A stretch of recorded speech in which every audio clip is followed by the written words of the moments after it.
गुरु प्यारी साध संगत जी, आज फिर से एक सुंदर सी साखी आप सभी को सुनाने जा रही हूँ। गुरु प्यारी साध संगत जी, आज के भागती दौड़ती लाइफ में हम लोग इतना बिजी हो गए हैं कि हम लोग अपनों के लिए समय निकाल ही नहीं पाते। जिन्होंने हमें पाल पोस के बड़ा किया है, अपने हाथों में बड़ा किया है, यहाँ तक कि हमारे पैदा होने के लिए एक पल पल छिन छिन का इंतज़ार किया है कि कब वो समय आएगा और मैं अपने बच्चे को गोद में खिलाऊंगी या मैं अपने बच्चे को गोद में खिलाऊंगा। हम उन्हीं लोगों को समय चलते जैसे ही बड़े होते हैं भूल जाते हैं, और ज़्यादा से ज़्यादा वो हमसे मांगते भी क्या हैं? सिर्फ 2 घड़ी प्यार की, जो शायद उनकी ज़िंदगी से गायब हो जाती हैं बुढ़ापे में, कि कोई 2 घड़ी उनसे प्यार की बातें कर ले। तो गुरु प्यारी साध संगत जी, आज की जो साखी है वो इसी बारे में है, और हमारे माता पिता में से एक के बारे में है कि माँ कैसी होती है। तो आइए गुरु प्यारी साध संगत जी, सुनते हैं आज की ये दिल छूने वाली माँ के बारे में ऐसी ही एक सुंदर सी साखी। तो गुरु प्यारी साध संगत जी, कहानी है एक ऐसे परिवार की जिसमें पति पत्नी दोनों रहते थे, और दीपावली का समय था तो उन्हें दीपावली की ख़रीदारी करने जानी थी, और दोनों ही वर्किंग थे, दोनों ही काम करने वाले थे। तो गुरु प्यारी साध संगत जी, दीपावली की ख़रीदारी करने के लिए जैसे तैसे पति को समय मिला था, तो पति अपनी पत्नी से बार बार कह रहा था कि जल्दी करो, मेरे पास समय नहीं है, जल्दी से तैयार हो जाओ, बिल्कुल भी टाइम नहीं है, मेरे को और भी काम करने हैं। और ये कह के कमरे से बाहर निकल गया। तभी बाहर लॉन में बैठी अपनी माँ पर उसकी नज़र पड़ी।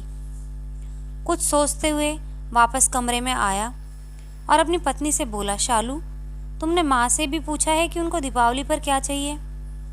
शालिनी बोली, नहीं पूछा, अब उनको इस उम्र में चाहिए ही क्या होगा यार, 2 वक्त की रोटी और 2 जोड़ी कपड़े, इसमें पूछने वाली बात ही क्या है? तो इस पे शालू के पति बोलते हैं कि ये बात नहीं है शालू, माँ पहली बार दीपावली पर हमारे घर में रुकी हुई है, वरना तो हर बार गांव में ही रहती है, तो कम से कम फॉर्मेलिटी के लिए ही पूछ लो माँ से, कम से कम इसी बहाने माँ का मन भी रह जाएगा और तुम उनकी नज़र में बुरी भी नहीं बनोगी। तो कम से कम फॉर्मेलिटी के लिए माँ से पूछ ही लो। तो इतने में गुस्से में शालिनी बोली, अरे इतना ही माँ पे प्यार उमड़ रहा है तो खुद क्यों नहीं पूछ लेते?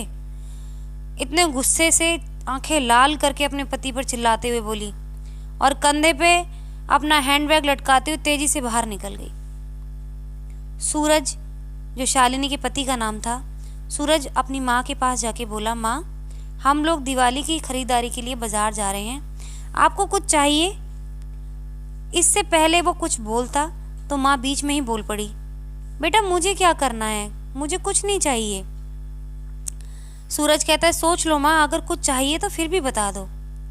सूरज के बहुत जोर देने के बाद माँ बोली, ठीक है, तुम रुको, मैं लिख के दे देती हूँ, तुम्हें और बहू को बहुत खरीदारी करनी होगी, कहीं भूल ना जाओ।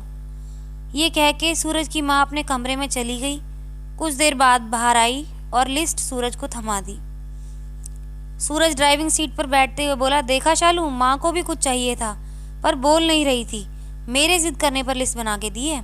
इंसान जब तक जिंदा रहता है रोटी और कपड़े के अलावा भी बहुत कुछ चाहिए होता है। तो शालिनी कहती है, अच्छा बाबा ठीक है, पर पहले मैं अपनी ज़रूरत का सामान लूँगी, बाद में अपनी माँ की लिस्ट देखते रहना। कह के शालिनी कार से बाहर चली गई। पूरी खरीदारी करने के बाद शालिनी बोली, अब मैं बहुत थक गई हूँ, मैं कार में एसी चालू करके बैठती हूँ, आप अपनी माँ का सामान देख लो।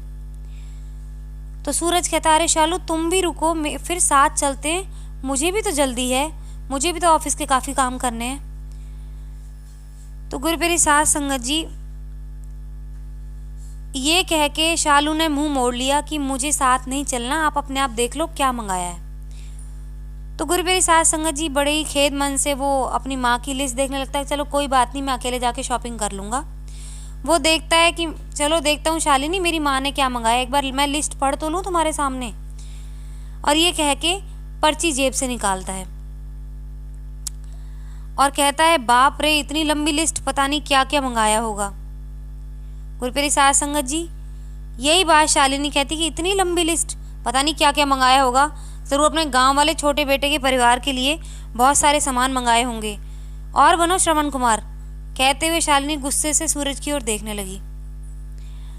पर ये क्या, सूरज की आंखों में आंसू और लिस्ट पकड़े हुए हाथ सूखे पत्ते की तरह हिल रहा था, पूरा शरीर कांप रहा था। शालिनी बहुत घबरा गई। क्या हुआ, ऐसा क्या मांग लिया तुम्हारी माँ ने, कहकर सूरज के हाथ से पर्ची झपट ली। शालिनी भी हैरान थी कि इतनी बड़ी पर्ची में बस चंद शब्द ही लिखे थे। पर्ची में लिखा था, बेटा सूरज, मुझे दीपावली पर कुछ नहीं चाहिए। मुझे दीपावली पे तो क्या, किसी और अवसर पर भी तुमसे कुछ नहीं चाहिए। फिर भी तुम जिद कर रहे हो तो तुम्हारे शहर की किसी दुकान में अगर मिल जाए तो फुर्सत के कुछ पल मेरे लिए लेते आना। ढलती हुई सांझ हूं अब मैं। गुरुप्रिय साध संगत जी, आगे उसकी माँ ने लिखा था कि जैसे जैसे सूरज ढलता है मुझे डर लगने लगता है, अंधियारे से बहुत डर लगने लगता है।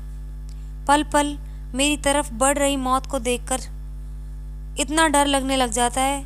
जानती हूँ कि मैं उसे टाल नहीं सकती, लेकिन ये सच है कि मुझे डर भी लगता है और मौत की सच्चाई को भी मैं जानती हूँ। पर अकेलेपन से बहुत घबराहट होती है सूरज, जो जब तक तुम्हारे घर पर हूँ कम से कम कुछ पल मेरे साथ बांट लिया करो अपनी जिंदगी के। कुछ ही देर के लिए सही, पर मेरे साथ बैठ जाया करो, मेरे बुढ़ापे का अकेलापन बांट लिया करो। बिना दीप जलाए ही रोशन हो जाएगी मेरी जीवन की सांझ। कितने साल हो गए बेटा तुझे छुआ तक नहीं। एक बार फिर से आ, मेरी गोद में सर रख और मैं ममता भरी हथेली से सहलाऊं तेरे सर को। एक बार फिर से इतराए मेरा मन मेरे अपनों को करीब बहुत पाके, और मुस्कुराकर मिल लूं मौत के गले। क्या पता अगली दिवाली रहूं ना रहूं। पर्ची की आखिरी लाइन पढ़ते पढ़ते शालिनी फफक फफक के रोने लगी। तो गुरुप्रिय साध संगत जी, ऐसी ही होती है माँ, जिसकी आजकल लोग कदर नहीं करते हैं। माँ जीवन भर हमें प्यार देती है, हमारे इस दुनिया में आने से पहले हमारा इंतज़ार करती है, और आने के बाद एक एक पल हम पर न्यौछावर कर देती है। अपनी पूरी जवानी का समय हमारे लिए बर्बाद कर देती है, हम पर लुटा देती है। एक बार भी नहीं सोचती अपने बारे में, और हम इतने लालची हो जाते हैं, इतने सेल्फिश हो जाते हैं कि जैसे ही बड़े हो जाते हैं माँ को भूल जाते हैं। किसी माँ बाप का कोई अस्तित्व भी इस दुनिया में है ये तक भूल जाते हैं। हाँ, एक बात ज़रूर याद रहती है कि उनकी जायदाद में हमारा हिस्सा कितना है, पर प्यार और उनके लिए समय निकालना वो सब भूल जाते हैं कि किस तरह माँ और बाप अपना समय हमारे लिए निकालते थे। हमारी हर बात हमसे पूछते थे, लेकिन हम बुढ़ापे में उनको अकेला छोड़ देते हैं। 2 पल भी अगर हम अपने बुजुर्गों के साथ बैठें, उनसे बात करें, क्या उनको अच्छा लगता है, क्या नहीं लगता है, कुछ पल हंस के उनके साथ बात करें, तो क्या पता जो उनकी निराशा भरी जिंदगी है वो आशा से भर जाए।